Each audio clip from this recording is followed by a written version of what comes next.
Vamos ler Apocalipse 20, do versículo 11 ao 15. E vi um grande trono branco, e o que estava sentado sobre ele, de cuja presença fugiu a terra e o céu, e não se achou lugar para eles. E vi os mortos, grandes e pequenos, que estavam diante de Deus, e abriram-se os livros, e abriu-se outro livro, que é o da vida. E os mortos foram julgados pelas coisas que estavam escritas nos livros, segundo as suas obras. E deu o mar os mortos que nele havia, e a morte e o inferno deram os mortos que neles havia.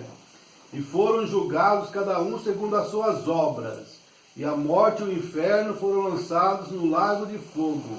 Esta é a segunda morte. E aquele que não foi achado escrito no livro da vida foi lançado no lago de fogo. Senhor Deus, abençoe nessa manhã a sua palavra. No nome de Jesus Cristo oramos. Amém, Senhor. Vamos falar um pouquinho nesta manhã sobre o julgamento final, o julgamento do trono branco. Então, todos terão que comparecer nesse julgamento de Deus, nesse julgamento final. Todos terão que comparecer nesse julgamento. Não há como fugir. Não tem como fugir. Esse julgamento será depois do milênio, né? Como está aqui em Apocalipse 20, versículo 7. E acabaram-se os 1000 anos, Satanás será solto da sua prisão e fará uma outra guerra, né? A guerra de Gog e Magog. Então, depois disso tudo, depois dos 1000 anos de paz na terra, haverá o último julgamento. Você pode fugir aqui. Aqui na terra você pode fugir, você não quer entrar em julgamento da palavra, você foge do irmão, foge da irmã, atravessa a rua quando vê alguém ali com a palavra, você foge, você rejeita, né? Você rejeita. E o julgamento às vezes vem antecipado também, nós sabemos disso, né? O julgamento vem às vezes antecipado, você rejeita a verdade. A pessoa fala a verdade, você rejeita a verdade. Não fala você rejeitar a pessoa. Você rejeita a verdade, porque ela está falando a palavra, você rejeita, ela fala o nome de Jesus, você rejeita. Ela fala que o dízimo não é do pastor, vai a ele para administrar, não é dele. Mas você rejeita e fica nesses grupos que se diz da mensagem, enganando o povo. Né?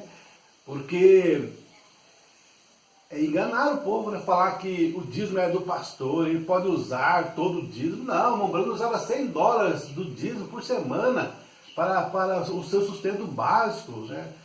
Não pegava todo para ele, não é. O pastor é administrador do dízimo, não o dono do dízimo.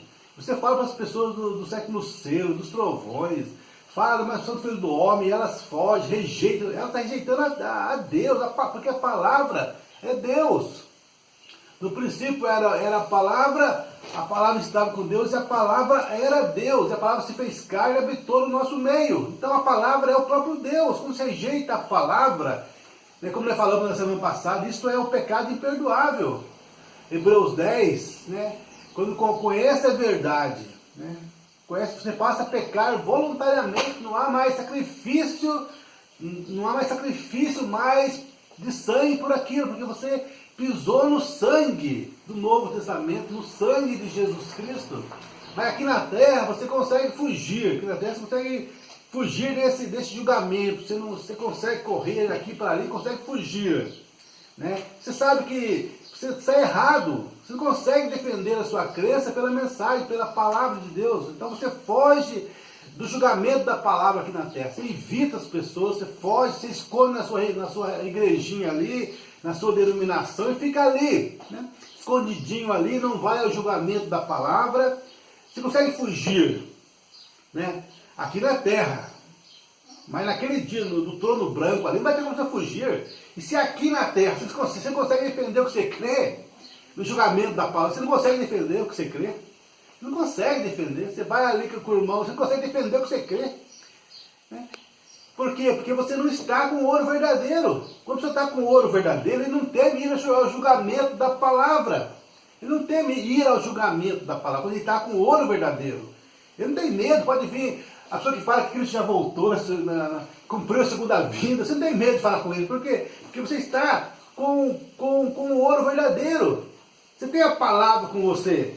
A pessoa pode vir falar que Cristo já voltou, ou que o Mambrão tem que ressuscitar para pregar mais mensagem. Você está com ouro verdadeiro. Você não tem ir ao julgamento, mas eles têm medo, eles fogem. Isso é a maneira de você saber quem está com a verdade e quem não está. Quem não está com a verdade tem medo de conversar sobre a mensagem, sobre a palavra. Eles têm medo, eles fogem. Eles não conseguem. Ainda que eles tentam um pouquinho, mas chega num ponto que eles falam o que para você? Irmão, vamos parar por aqui, nós dois discordamos mesmo, não dá mais para conversar. Você nunca viu um eleito falando isso para alguém. Você vê um eleito cristão falar para a pessoa, irmão, não dá mais para conversar com você, porque realmente nós dois discordamos e não dá para conversar mais. Não tem eleito que fala isso, por quê? Porque o Mombrana sempre falou isso. O Mombrana sempre disse, se você quer me corrigir sobre alguma doutrina, vamos conversar. Você vê o espírito Mombrana sempre ali, querendo conversar com as pessoas e desafiando as pessoas. Se você tem algo para vir, venha testar-me na palavra. Isso que eu falo também. Eu estou errado em alguma doutrina, irmão? Venha me testar na palavra, então. Venha me testar. Vamos ver se eu estou errado em alguma doutrina. Mombrana falava assim, e Paulo falou também, examinai tudo e retende o bem. Examinai tudo e retende o bem. Moisés, quando viu a sarça ali com a coluna de fogo ali, falando com ele, Moisés não fugiu daquela voz. Não saiu correndo, é o diabo, não. Moisés parou, ouviu o que a luz tinha a dizer, ouviu a palavra da luz, reconheceu que era a palavra de Deus, então ele agiu, aceitou e fez a obra que ele fez. Por quê? Porque não fugiu daquela voz. Você não pode fugir de uma doutrina, de uma heresia. Você tem que parar, ouvir, trazer o julgamento da palavra, trazer a doutrina ao julgamento da palavra e ver se aquilo é a palavra ou não. Trazer ao teste do Urim e Tumim, aquela luz, aquela pedra que brilhava ali no Velho Testamento sobre algo que era de Deus, as pedras brilhavam ali mostrando que era de Deus. E a Bíblia tem que brilhar sobre a doutrina, mostrar que aquilo é de Deus. Cada doutrina tem que encontrar aqui, se alinhar com a Bíblia Sagrada de Gênesis e Apocalipse. Então as pessoas fogem do julgamento aqui na terra. Mas no grande julgamento do trono branco, quando os mortos virão, todos os mortos virão ali, serão julgados ali naquele dia. Todos os mortos serão julgados ali, a não ser a noiva. A noiva não. A noiva não passa por julgamento. Aí que está a coisa. A noiva não passa por julgamento. Você tem escritura para isso, irmão? Sim, tem. A noiva, a igreja de Cristo, a verdadeira noiva não vai passar por julgamento. Porque Cristo já foi julgado por ela. E foi condenado na cruz por ela. Pagou o preço dela, o preço da culpa, do pecado dela. E hoje a noiva está sem pecado algum. Porque Cristo já tirou, já pagou o preço da igreja. É por isso que o Mombrana fala que quando Deus olha para você, Ele não vê pecado em você. Você pode olhar e ver pecado, a vizinhança, as pessoas podem olhar e falar, aquele irmão é um pecador. E você pode até olhar para você às vezes, sem fé, ver pecado em você. Mas Deus, quando olha para você, Ele olha através do sangue, Ele vê Cristo em você. Você não tem pecado para Ele, porque você já foi julgado através de Cristo Jesus na cruz do Calvário. Isso está em João 5:24 está escrito: na verdade eu vos digo, que quem ouve a minha palavra e crê naquele que me enviou, tem a vida eterna, e não entrará em julgamento, mas já passou da morte para a vida. Não entrará em julgamento, não vai ter julgamento para a igreja. Algumas traduções está escrito: crê naquele que me enviou, tem a vida eterna e não entrará em condenação. Mas a palavra correta é julgamento. Não vai entrar, não vai ter julgamento. Aquelas pessoas que na verdade eu vos digo, que quem ouve a minha palavra, quem ouve a palavra de Jesus, ouvir a palavra de Jesus, tá vendo? Você não pode fugir, gente. Você pode fugir de um irmão que vem trazer para você uma doutrina. Você tem que parar, ouvir aquela doutrina. Não é fugir, não, é do diabo, não. Você tem que parar, ouvir, examinar, reconhecer. Agora, se for errado assim, você fala, isso é errado, irmão. Isso não é a palavra. Mas primeiro não tem como você julgar alguma doutrina sem ouvir. Não tem como julgar sem ouvir, gente. Nem no mundo tem isso. Não existe tal coisa, se julgar alguém, condenar sem ouvir. Você primeiro tem que ouvir. Você ouvir é individual. Você não pode confiar no que seu pastor falou. Seu pastor falou, não, que lá é heresia, não. Você não confia no seu pastor. Aquele irmão lá, aquele pastor, ensina heresia. Não, você não pode confiar nisso. No maldito homem confia no homem. Nicolaísmo, você confiar no homem. Não, eu não confio. Você não pode confiar no homem. Você tem que ouvir a palavra e ir você na escritura, na mensagem, para conferir aquilo. É você. Por quê? Porque é individual. A salvação é individual. Não é você confiar no homem, no líder. Não, você tem que confiar somente na palavra. É o que a palavra diz. Você não pode confiar em mim. Em mim não, você não vai confiar em mim. Você vai confiar na palavra. Então você tem que trazer cada um ao julgamento da palavra. Porque se chegar no dia do julgamento, você falar, mas eu confiei no meu pastor. Eu nunca falei para você confiar no seu pastor, mas eu confiei no fulano. Não, não é para você confiar no fulano. É para você examinar, confiar na minha palavra. Na minha palavra, eu confiei nele. Ele falou que era heresia e eu acreditei. Você acreditou? Você é cego, você não escuta a palavra, irmão. Irmã, não é você acreditar no que o pastor falou. Examinar, e você tem que examinar, porque a salvação é individual. Deus não falou, confia no seu pai e na sua mãe, confia no seu pastor. Deus nunca falou isso. Então se você vai para o inferno pensando assim, você é culpado, não é Deus que é culpado. Deus nunca falou para você confiar em homem.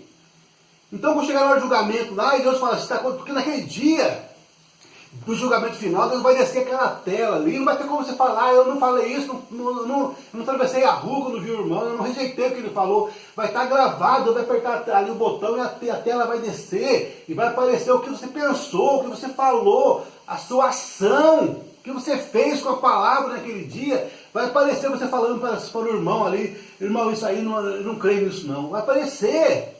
Vai parecer que você às vezes nem examinou o que foi falado para você. Você simplesmente saiu falando que era heresia. Você nunca parou para examinar, para orar sobre aquele assunto. Simplesmente você confiou no que você era eleito. Você caiu na mentira dos pastores. Crê que você é eleito, você vai ser salvo. Mentira! Você crê que você é eleito, você vai ser salvo. Que tolice! Todo mundo crê que é cristão. Você vai em toda igreja, todo mundo crê que é cristão. Não é isso que vai me salvar, eu creio que eu sou eleito. Não! O que vai fazer você salvar é você examinar a doutrina, examinar para ver se enquadra com a palavra ou não.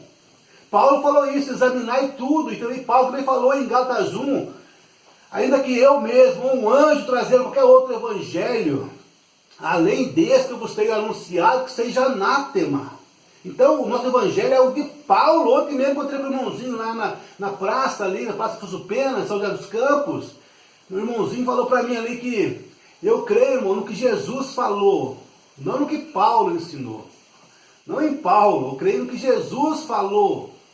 Mas Paulo, Cristo estava nele.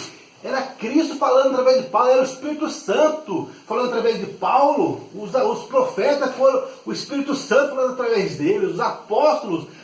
Paulo chegou a falar que, a Bíblia fala em Efésios, que a igreja está edificada sobre a doutrina dos apóstolos e dos profetas. Como alguém pode ser enganado pelo diabo dessa maneira e falar, eu fico com o que Jesus falou e não o que Paulo falou? Como a pessoa pode ser enganada? O diabo usa esses pastores, esses teólogos, para enganar as pessoas, para fazer eles não seguir o que Paulo ensinou. Ah não, Paulo é um odiador de mulheres, né? Paulo odiou a mulher porque falou para ela não ensinar, né? Timóteo 1, versículo 9, Paulo ensinou isso. Não permite que a mulher ensine nem fale na igreja, porque ela foi enganada lá no Éden. Não é que a cultura mudou, não é isso. Ela foi enganada lá no Éden. Falou o motivo, não é por causa de cultura aqui dessa época, não. Mas é porque ela foi enganada no jardim do Éden. O homem não foi enganado. O homem não foi enganado, né? Timóteo 1,9 fala, o homem não foi enganado. A mulher foi enganada. Ah, mas não entendo isso. É simples, o homem não foi enganado. Ele fez aquilo sabendo o que estava fazendo, né? E fez, né? E caiu em pecado, é claro. Pecou, errou. Mas a Bíblia fala que ele não foi enganado. Agora Eva não, Eva foi enganada. Iludida pela serpente, né? Ah, mas Adão também errou. Ele errou, ele pecou.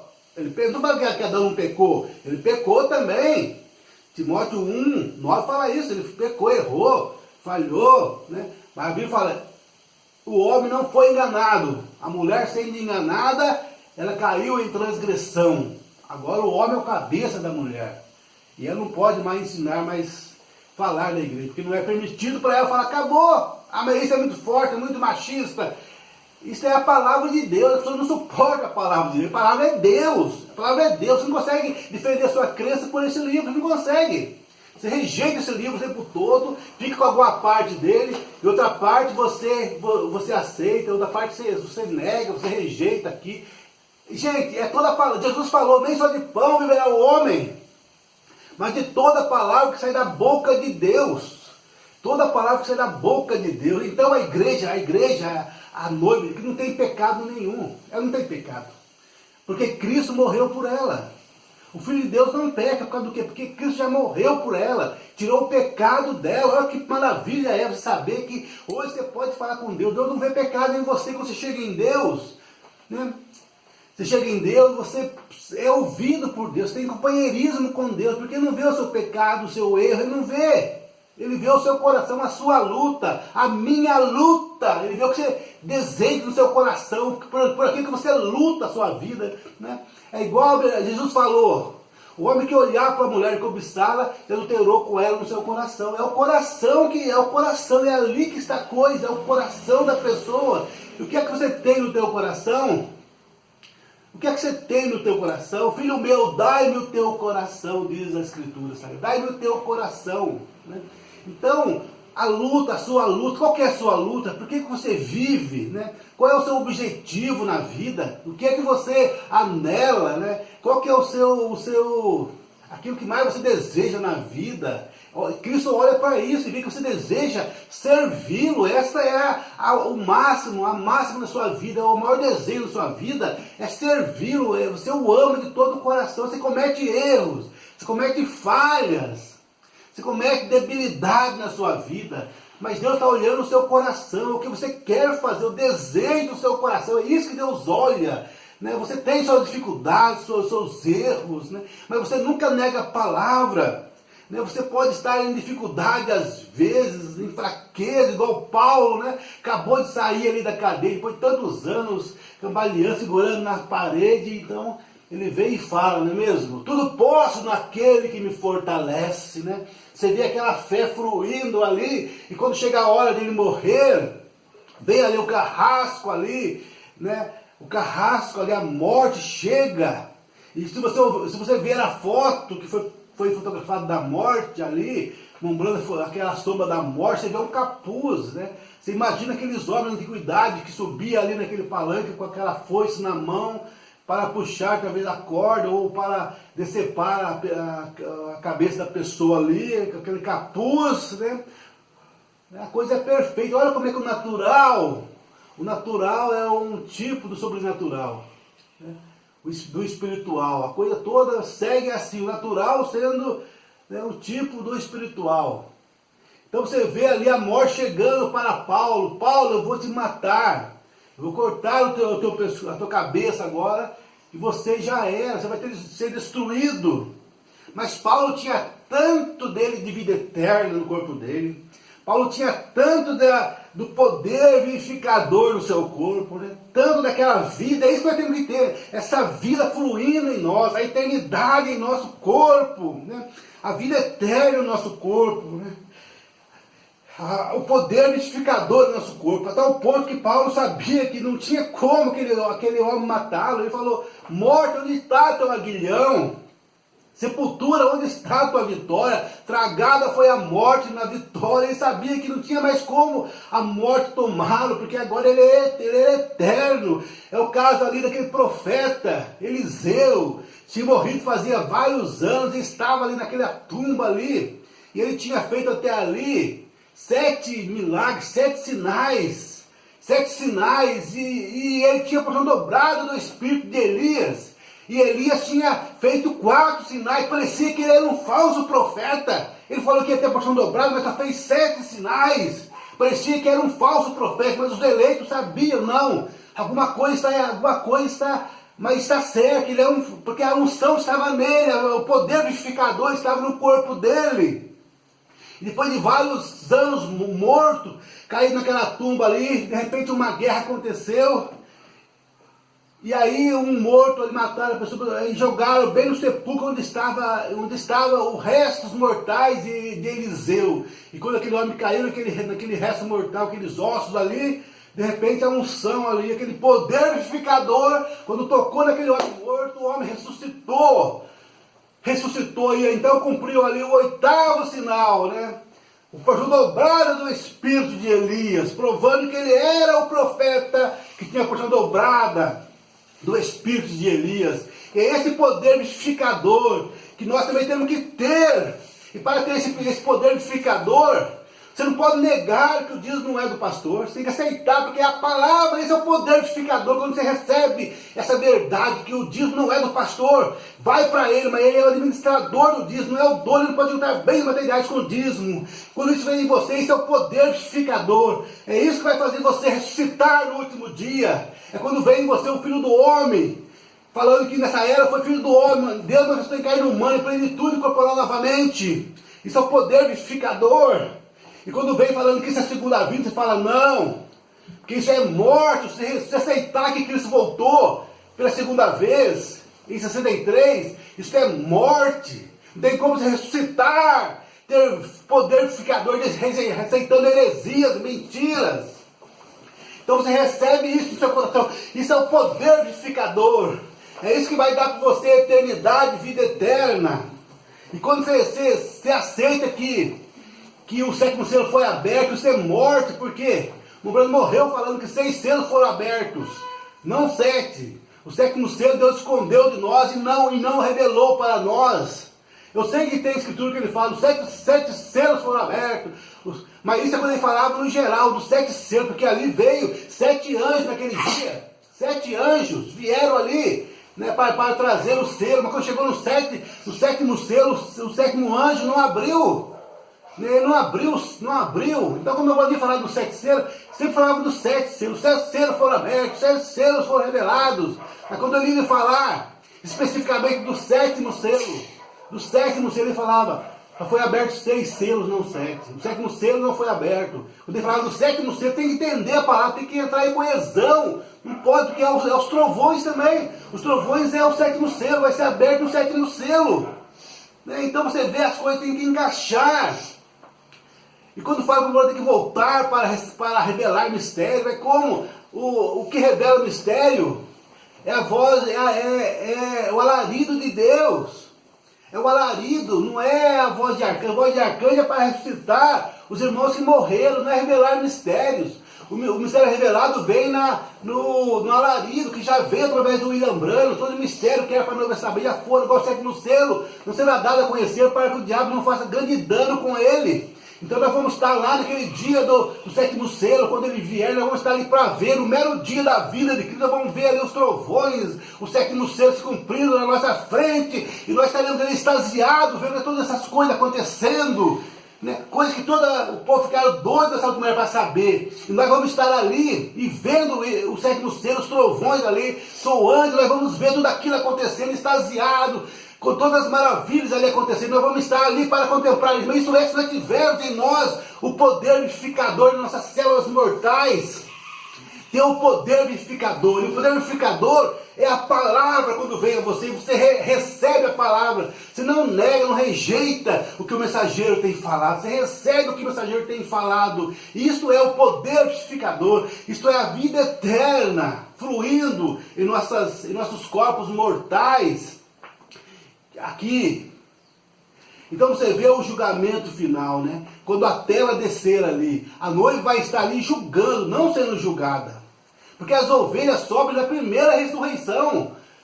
A Escritura fala que que antes da grande tribulação, antes de vir a grande, como foi lá em Sodoma, né?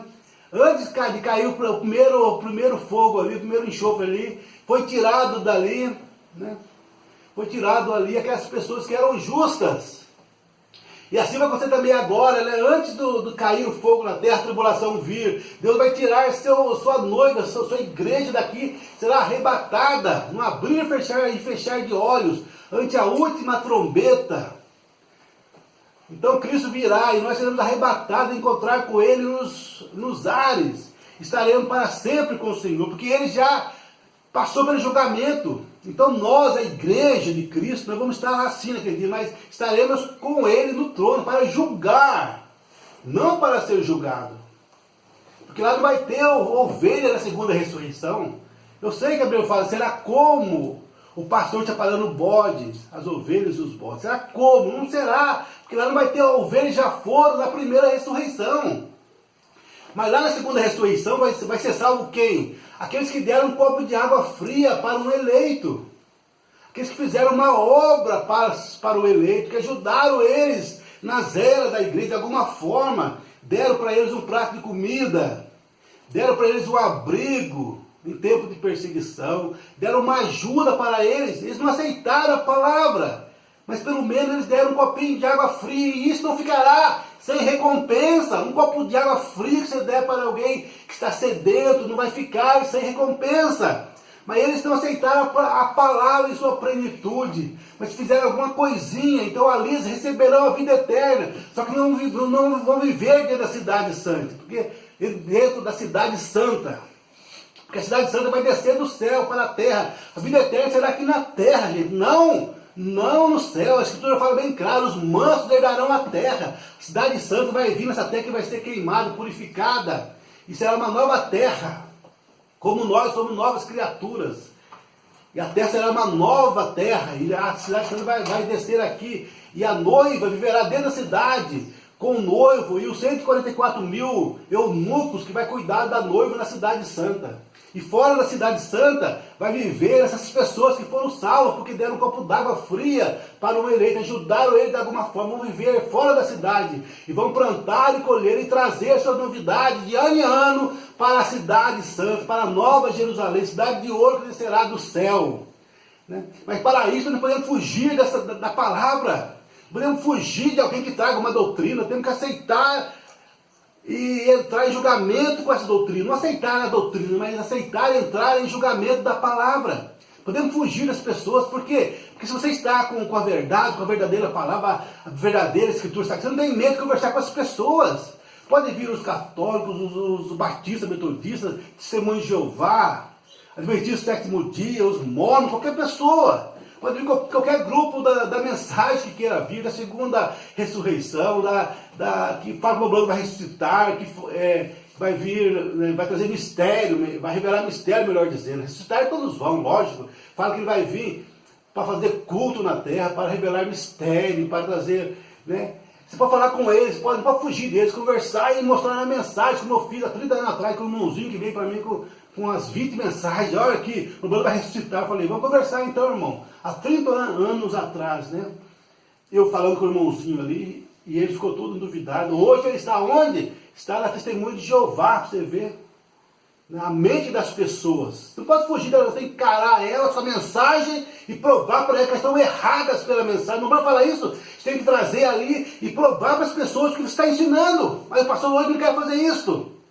Você pode conversar com a pessoa que fala que Cristo já voltou, eles não têm escritura, não têm mensagem, irmão. Pode, não fica com medo deles, não. Eles parecem que tem alguma coisa, que você vai falar com eles mesmo, eles fogem da palavra e falam, não quero mais conversar com você, irmão, você é incrédulo. Eles não conseguem ficar na palavra, nenhum deles consegue conversar com você na palavra, na mensagem, eles fogem de você, por quê? Porque eles não têm o ouro verdadeiro, são heresias que eles têm. Você pode falar com qualquer grupo aí que fala que só veio um profeta nessa era. Não pode falar que veio a plenitude, Elohim nessa era, através de um homem, de William Branham. Veio a plenitude, veio o mistério do Filho do Homem, não o Filho do Homem. Nessa era, o Filho do Homem manifestou através de um Filho do Homem. Você pode falar com todos esses grupos que creem que só veio uma porção nessa era. Não pode falar que nessa era foi plenitude outra vez. Só que em alguns momentos da vida do William Branham, foi todos os momentos, em alguns momentos, né? Então via o julgamento final. Que Deus abençoe cada um de vocês. Vamos orar e finalizar o culto esta manhã. Senhor Deus, vivifica essas palavras. Foram faladas, Senhor, às vezes mal faladas, mas Senhor, mostra para as pessoas, revela o que era para ser dito realmente, Pai. Acrescenta aquilo que faltou dizer, Senhor. Tem misericórdia, revela para as pessoas a verdade, para que elas possam encarar o julgamento daquele dia, Senhor. Julgando as pessoas, não sendo julgadas, Senhor, mas julgando, Pai. Ou então que elas possam ser, pelo menos, aqueles que deram um copo de água fria para algum deles, Pai. Oh Deus, tem misericórdia de nós. Revela a Tua palavra. Nós oramos e agradecemos no nome de Jesus Cristo. Amém. Deus abençoe cada um de vocês.